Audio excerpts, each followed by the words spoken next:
La muerte del rey Luis XIV en 1715 marcó el final de una era para Francia y para Europa. En sus 72 años de reinado, el llamado Rey Sol convirtió Francia en una gran potencia europea y apoyó con entusiasmo el arte y la cultura de su reino. A partir de 1715, la aristocracia francesa comenzó a abandonar Versalles y a regresar a París. Las mansiones sustituyeron a los palacios como centro de la vida social. Los propietarios de esas casas conocieron un nuevo estilo de decoración de interior, un estilo ornamental ligeramente frívolo que se conocería como el rococó. La palabra rococó empezó a formar parte del lenguaje parisino a principios del siglo XVIII para describir una corriente en arquitectura, pintura, escultura, diseño de interiores e incluso música. Era una tendencia que procedía de la tradición barroca, pero era algo más decorativa y recargada que lo que se había visto hasta entonces. Especialmente en pintura, las obras del rococó presentaban un mundo ideal de placeres, un mundo femenino de amor romántico, música y personajes en situaciones idílicas, ajenos a cualquier problema terrenal. La imagen de Luis XIV apareció en un cuadro realizado 5 años después de su muerte. Describe el local de un marchante de arte, una habitación llena de elegantes personajes, uno de los cuales está retirando un retrato del anterior monarca. Este cuadro, realizado para la decoración de la entrada del local representado en ella, se titula La muestra de Gersaint.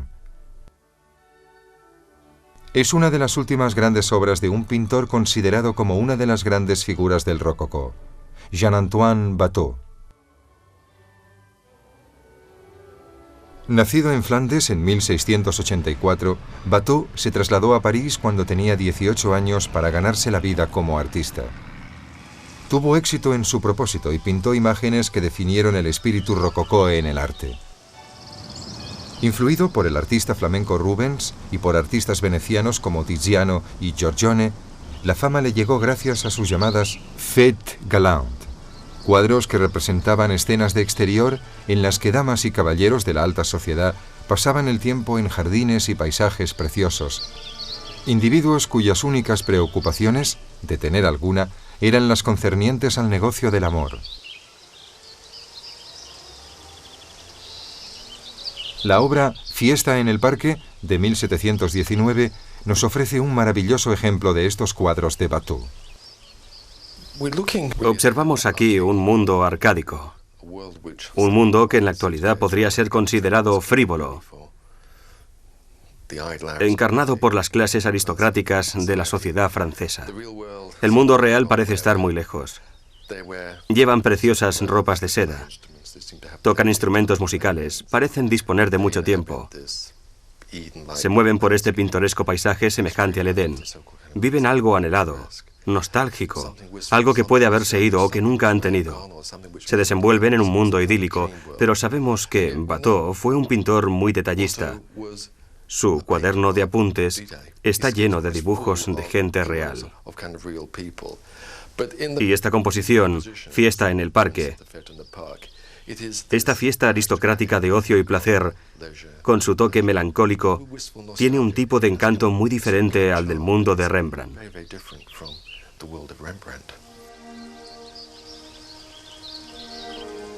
Fiesta veneciana es otra muestra de vida alegre, libre de preocupaciones, e incluye a un gaitero entre las elegantes figuras. En muchas de las pinturas de Watteau aparecen músicos, además de arlequines, pero en su verdadera obra maestra, Embarque para Citerea, el tema es el amor y los amantes.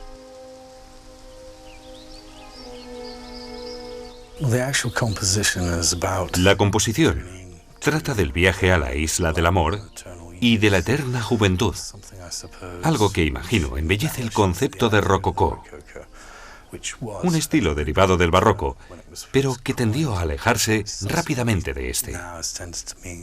En el rococó hay alegría y ligereza.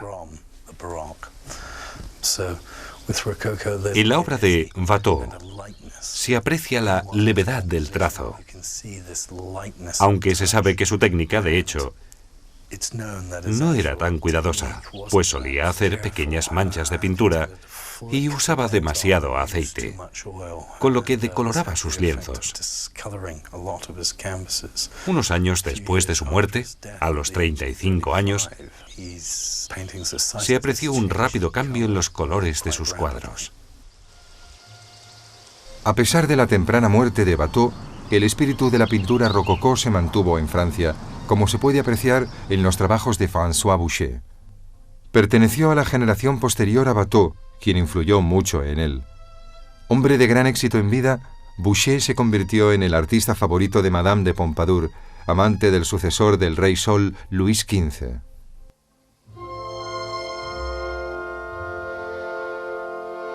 Pintó su retrato al menos en 8 ocasiones, y gracias a su influencia, llegó a ser el pintor oficial del rey francés. En obras como Diana descansando después de la caza y Desnudo en reposo, se ve su afición al desnudo, tema que se repite una y otra vez. La primera de estas dos obras representa a una diosa, mientras que la segunda fue posiblemente una de las amantes de Luis XV. Pero a Boucher no parecía importarle quiénes eran realmente estas mujeres. Lo que capta la atención del espectador es esta representación ideal de las curvas de la carne y la voluptuosidad de estos desnudos, dispuestos en decorados suaves y lujosos. En Cupido capturado, de 1754, podemos observar de nuevo este tema. Es difícil no pensar en una rosa cuando uno ve el color utilizado por Boucher para representar esta escena fantástica, la captura del hijo de Venus. Pero Cupido apenas sería un cautivo en el arte del rococó. El amor y los amantes nunca se alejaban de las obras de los mejores artistas que cultivaron este estilo. Quizás en el rococó francés la idea del amor nunca se plasmó de modo tan memorable como en El Columpio, obra pintada por Jean-Honoré Fragonard en 1769. El tercero de los grandes artistas franceses del rococó, Fragonard, tuvo influencias obvias de Watteau y Boucher. De nuevo nos encontramos en un mundo irreal. No es un verdadero columpio. Es como mullido e ingrávido. El cuadro tiene también una aura amorosa. En la parte inferior izquierda vemos al hombre joven disfrutando de la visión de las enaguas hinchadas de la muchacha, mientras ésta se columpia sensualmente, lanzando su sandalia y estirando el pie hacia él. Tiene gran encanto y por ello este fue un cuadro muy popular.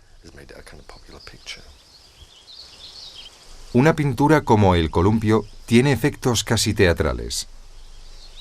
Resulta difícil contemplar las figuras pintadas sin pensar que son actores, algo que Fragonard aprendió durante los primeros años de su carrera en Italia, influido por el gran artista italiano de la época del rococó, Giovanni Tiepolo. Este nació en 1696 en Venecia, hogar de Giorgione. Como los maestros del rococó francés, Tiepolo plasmó en sus obras un mundo de placeres abigarrado, casi irreal.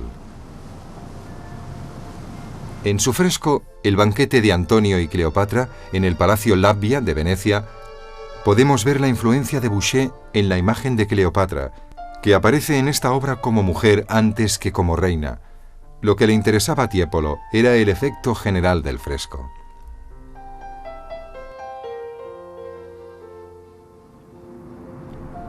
Es clara la influencia de Tiepolo en el desarrollo del rococó europeo. No solo influyó en Fragonard y por lo tanto en la tradición francesa, sino que en 1750 viajó a Alemania para trabajar en la residencia del príncipe arzobispo de Wurzburgo, donde decoró el Salón Imperial.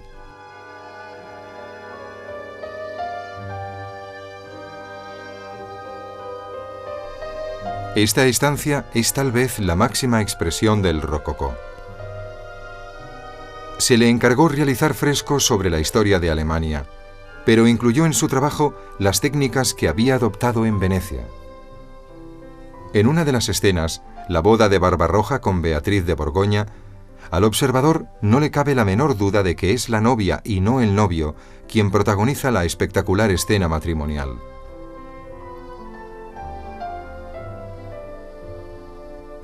Pero en 1754, cuando Tiepolo hubo completado su trabajo en el Salón Imperial, el espíritu del rococó comenzó a declinar. Ni siquiera durante la primera mitad del siglo XVIII, cuando el rococó estaba en su apogeo, todos los artistas se dedicaban a obras muy ornamentadas o a fantasías decorativas. En las obras de Jean-Baptiste Chardin podemos vislumbrar los comienzos de una nueva actitud ante la pintura. Chardin nació en 1699 y pinturas como La Sirvienta, de 1738, no podían alejarse más de las extravagancias del rococó. Entramos en un mundo real cuando observamos el cuadro de Chardin. Hay cierta humanidad en los personajes. No se idealiza. Hay honestidad y veracidad, lo que nos hace disfrutar contemplando los objetos y viendo cómo se relacionan y qué es lo que hacen personas normales, miembros de una familia. Ya no se trata del mundo de placeres de la aristocracia. Son los habitantes de la cocina, la sala de estar y básicamente niños que se mueven en el entorno de una vida hogareña francesa muy convincente. Sus naturalezas muertas muestran cazuelas, sartenes, mermeladas y frutas. Ninguno de esos objetos aparece en las obras de Watteau o de Boucher. Se hace patente un mundo de amor hogareño.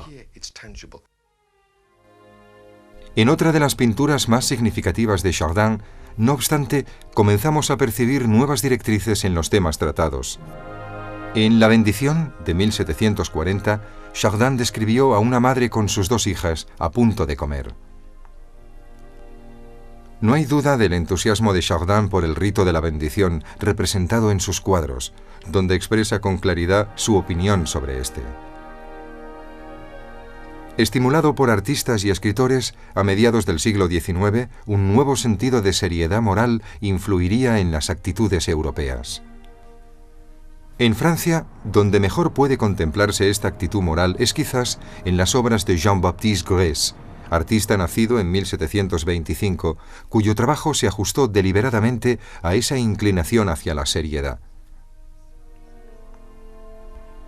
Aunque para un observador moderno los lienzos pueden resultar muy afectados, este tipo de imágenes se hicieron muy populares gracias a la recuperación moral de la época.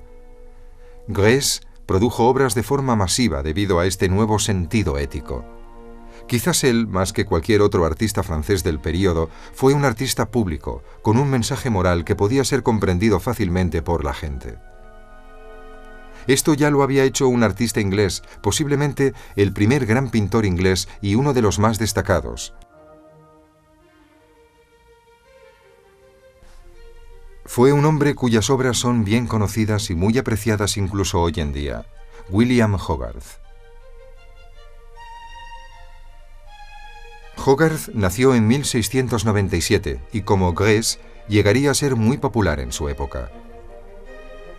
Esta fue su intención desde muy temprano. Para conseguir su propósito, Hogarth decidió ser maestro de la sátira visual y tuvo gran éxito pintando imágenes que no solo eran divertidas, sino que estaban impregnadas de un alto contenido ético. Produjo series de cuadros que permitían que el observador siguiera a los personajes descritos en una sucesión de situaciones. En Casamiento a la moda, de 1745, podemos comprobar la gran originalidad de Hogarth. En Casamiento a la moda hay un algo cómico. Observamos la escena del marido y la mujer, en la que la boda se realiza por dinero, por conveniencia, sin poner ni una pizca de sentimiento en las relaciones. Se cuenta una historia que presenta una amplia variedad de personajes. Hogarth no solo nos cuenta una historia muy parecida, creo, a un guión teatral de la época, sino que retrata las debilidades de la vida de la clase media, las de la aristocracia, la avaricia, la ambición, pero con cierto toque de humanidad, lo que despierta la simpatía. Así que aquí tenemos a un Hogarth, ilustrador de la moralidad contemporánea inglesa de aquel tiempo. En la serie Vida de un libertino, completada en 1735, Hogarth intentó representar las consecuencias inevitables de la inconsciente y temeraria existencia de un libertino. A través de 8 pinturas, seguimos la vida de un joven mientras despilfarra su patrimonio en apuestas y excesos. Ni siquiera casándose por dinero con una mujer mayor que él, puede salvarse de la ruina que siempre le alcanza debido a su falta de virtud. Cuando llegamos a la última pintura de la serie, el protagonista está recluido en un manicomio, el famoso Bedlam de Londres. Quizás sea esta última imagen de la serie la que nos muestra las verdaderas intenciones del artista, tanto en su contenido como en su arte. El cuadro está dispuesto casi como el escenario de un teatro. Es la historia de Thomas Rakewell, encadenado en un psiquiátrico con 2 damas que posiblemente le conocieran en mejores tiempos, observándole coquetamente.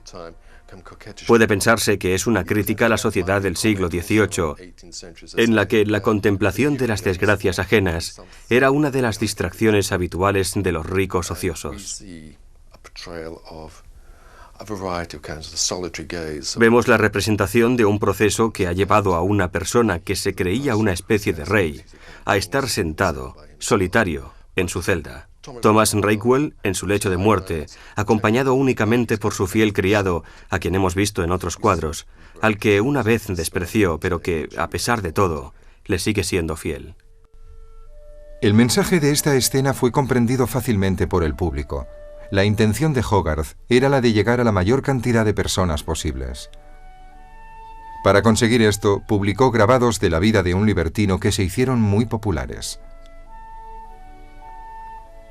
La fama de Hogarth está tan relacionada con estas populares series de imágenes que sería fácil olvidar su destreza como retratista convencional. Esto sería lamentable, ya que en retratos como La vendedora de gambas o el del actor David Garrick como Ricardo III, el espectador moderno puede contemplar imágenes magníficamente ejecutadas de los personajes de la Inglaterra del siglo XVIII. Tal vez estos retratos hayan permanecido en una especie de olvido debido a la obra de 2 grandes artistas nacidos en la generación posterior a la de Hogarth. Son los creadores de los mejores retratos jamás realizados en Inglaterra, Sir Joshua Reynolds y Thomas Gainsborough.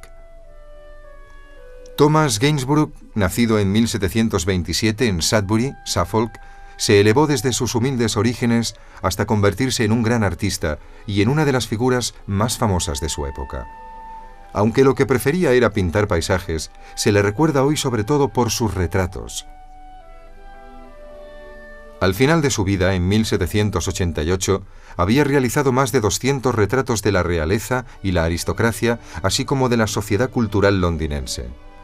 Su obra, La señorita Haverfield, de 1780, muestra un retrato típico de Gainsborough, encantadoramente elegante, una bonita mujer dibujada ante un precioso paisaje.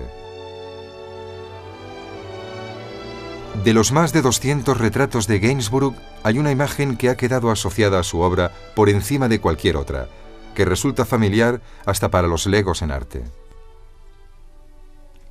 Pintado en la misma época que la señorita Haverfield, es el retrato de un joven, el niño azul, que sigue siendo uno de los más memorables del arte inglés. Gainsborough rompió una vez más todas las reglas emocionales con su paleta. Normalmente los tonos rojos cálidos estaban en primer plano y los azules en segundo, tal como sucedía con estos últimos en la pintura veneciana de paisajes lejanos. Pero Gainsborough, conociendo el arte que le precedió, rompió esta regla y aplicó el azul como tono dominante en el traje del niño, colocándolo en primer plano, como si avanzara, tal vez debido al tipo de escala utilizada. Realizó su obra alterando la distribución convencional de los colores, y hay que recordar que los artistas no siempre son originales. Están atados por convencionalismos, pero él los rompió, infringió el uso tradicional del color azul. Aunque la creación artística de Joshua Reynolds no hubiera incluido obras tan famosas como El niño azul, No hay duda de su importancia en la historia del arte de Inglaterra y su nombramiento como caballero nos puede dar una pista del estatus sin precedente que logró conseguir en vida. Nació en 1723 y consiguió cosas formidables. Realizó más de 2000 retratos, también dio conferencias y escribió ensayos de teoría del arte. Se convirtió en el primer presidente de la Royal Society en 1768. 4 años antes había fundado el club literario junto con figuras tales como el Dr. Johnson y James Boswell, además de David Garrick y Richard Sheridan, y se convirtió en el pintor oficial de la corte de Jorge III. Tal cantidad de actividades puede hacernos perder de vista el hecho de que Reynolds fue sobre todo un retratista excelente, de tranquila dignidad y gran riqueza cromática. Las pinturas de Reynolds captaron el carácter de sus personajes con brillantez y eficacia. Esto se puede observar en el retrato que le hizo a Joseph Baretti, un intelectual muy conocido por Reynolds. Tal vez la relación personal con el retratado le facilitó la realización de una obra que nos transmite la idea de un hombre seguro de su capacidad intelectual, pero jamás arrogante. Fueron retratos de este tipo los que le valieron la fama a Reynolds. Hogarth, Gainsborough y Reynolds pueden considerarse como los primeros grandes artistas de Inglaterra, y en la época en la que realizaron sus mejores obras, Inglaterra comenzó a ejercer una gran influencia cultural en el continente europeo, sobre todo después de que el filósofo francés Voltaire publicara sus Cartas filosóficas o Cartas inglesas en 1734. Los descubrimientos científicos y literarios de Inglaterra fueron ampliamente difundidos y admirados, al igual que el progreso de la nación en cuanto a reformas sociales. En el arte, no obstante, su influencia fue menos significativa, y aunque las obras de Gainsborough y Reynolds fueron sin duda admiradas, apenas hicieron mella en la evolución artística de Europa. En la época de Reynolds se realizaron grandes retratos, aunque muchos artistas comenzaron a seguir una nueva corriente inspirada en la antigüedad. Se llamó neoclasicismo, y aunque los neoclásicos aparecieron en Roma, el más grande de todos ellos fue francés, un hombre que se vería íntimamente involucrado en la revolución que marcó el comienzo de la Edad Moderna. Su nombre era Jacques-Louis David.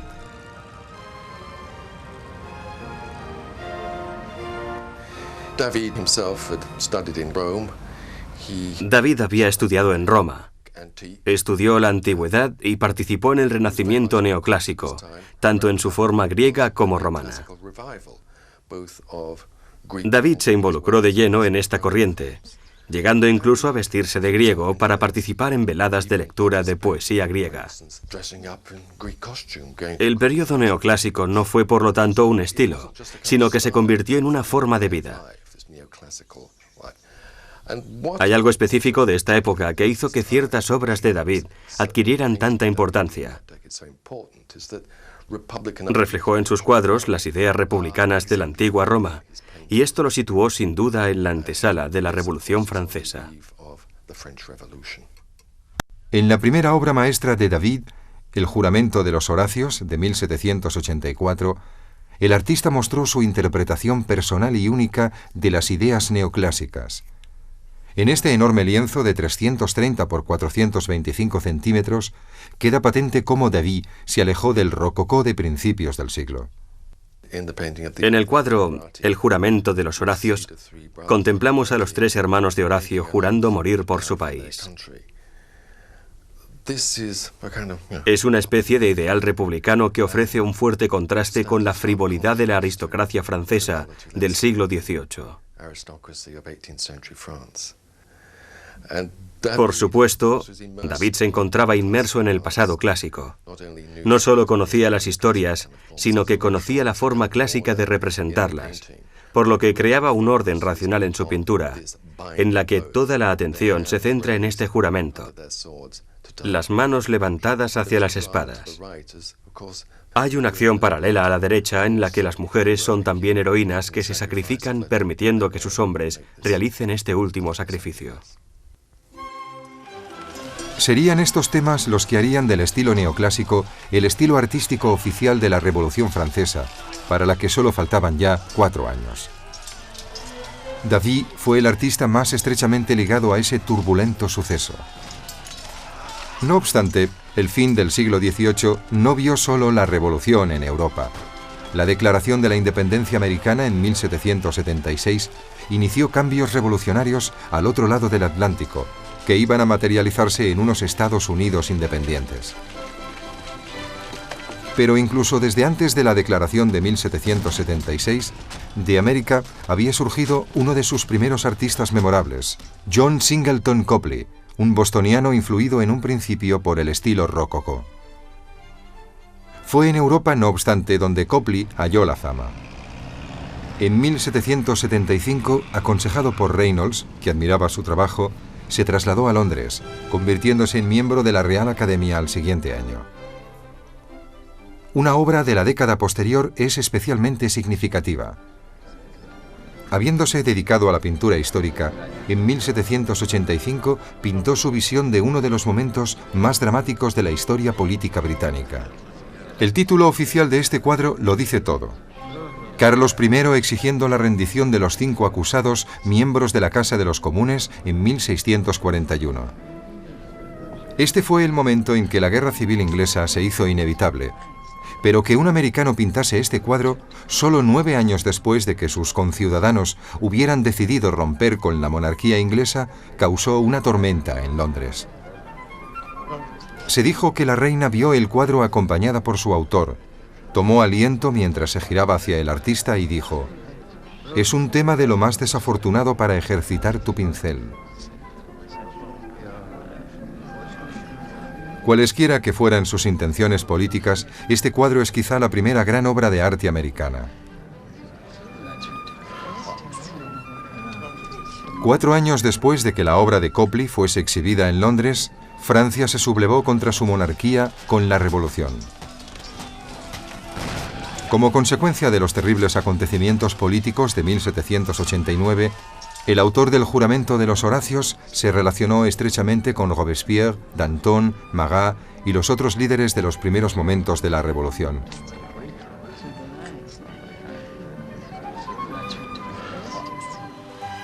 Pero esta desembocó en el terror, y en 1793 se produjo un asesinato político que le proporcionó tema para uno de sus cuadros más famosos, La muerte de Marat. Aquí tenemos una de las pinturas más políticas del siglo XVIII,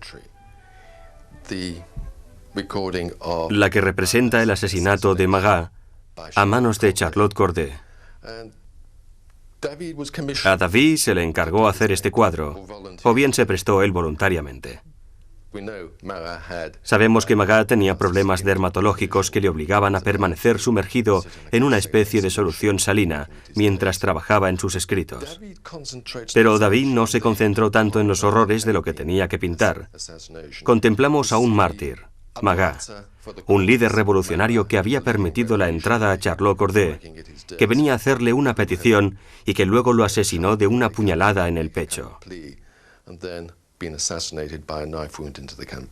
La pintura no muestra señales de sangre salpicando por todas partes, sino solo la dignidad de la muerte. La influencia de David se prolongaría más allá de la Revolución, hasta la era napoleónica.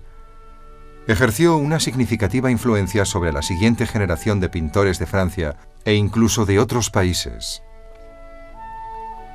Ahora ya podemos dejar atrás las diferentes tendencias del arte del siglo XVIII y avanzar hacia uno de los períodos más apasionantes de la historia de la pintura. Una era en la que se realizaron las obras más importantes en la historia del arte, el Romanticismo.